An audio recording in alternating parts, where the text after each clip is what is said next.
So yun guys, ayun si Tapa Girl, ngayon nyo lang ulit nakakita. Busy kasi sa pag-aaral yan eh. So, pagtanggalin natin ito ng ano, ang tawag ko dyan, yes. Kaya yan, still si Tapa Girl, okay. Sige, start na Tapa Girl. Okay natin guys to, diskarte niya. Hindi pa masyado marunong yan, pero pipilitin natin magawa niya yan. Oh, ang galing diskarte. Sayad mo lang sa buto, para medyo ano. Sige, huwag kang mahiya, kaya mo yan. Yan. Pakita mo yung diskarte mo, kaya mo yan, okay? Ano ba, dito, okay, lapit.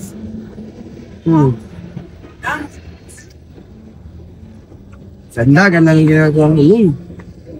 Ayan, diskarte ni Tapa Girl yan. Sige, para matuto ka yan.